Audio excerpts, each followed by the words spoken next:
एक समय की बात है। किसी राज्य में एक व्यापारी रहा करता था। उस व्यापारी की एक छोटी सी बेटी थी जिसका नाम था एला। एला बहुत ही प्यारी और नेक बच्ची थी। उसके पिता उससे बहुत प्यार करते थे और उसकी सारी ज़रूरतें पूरी करते थे।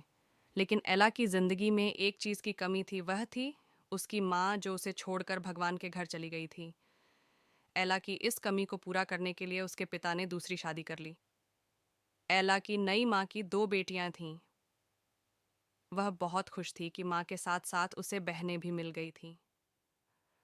दोनों बहनें बहुत घमंडी थीं, लेकिन एला उनसे प्यार करती थी और अपनी नई माँ को भी बहुत चाहती थी। एला की खुशियाँ ज़्यादा दिन टिक नहीं पाईं। एक दिन जब उसके पिता अपने काम से किसी दूसरे शहर गए, तो फिर कभी वापस नहीं आए। एला पर तो मानो मुश्किलों का पहाड़ टूट गया हो। पिता का साया सर से उठते ही उसकी माँ और बहनें उसके घर की मालकिन हो गई और एला के साथ नौकरों जैसा बर्ताव करने लगीं। उन्होंने घर के सारे नौकरों को निकाल दिया और अब एला ही घर का सारा काम करती। उसकी बहनों ने तो उसका कमरा भी उससे छीन लिया और उसे एक कोठरी में रहने के लिए छोड़ दिया।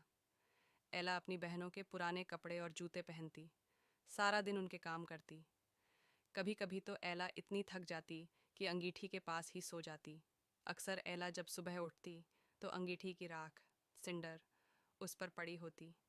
उसकी बहनें उसे सिंडरेला कह के चिढ़ाती और इस तरह उसका नाम एला से सिंडरेला हो गया। एक दिन राज्य में ऐलान हुआ कि महल में एक बहुत बड़ा आयोजन है और राज्य की सभी लड़कियों की बुलाया गया है ताकि राजकुमार अपनी पसंद की लड़की से शादी कर सके। राज्य की सारी लड़कियां बहुत खुश और उत्साहित थीं।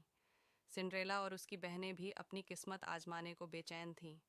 लेकिन फिर सिंड्रेला की ये खुशी उसकी सौतेली माँ को रास नहीं आई और उसने सिंड्रेला को महल में जाने से मना कर दिया। बेचारी सिंड्रेला दुखी मन से फिर अपने काम में लग गई और सोचती रही कि इस वक्त उसकी बहनें क्या कर रही होंगी और राजकुमार देखने में कैसा होगा।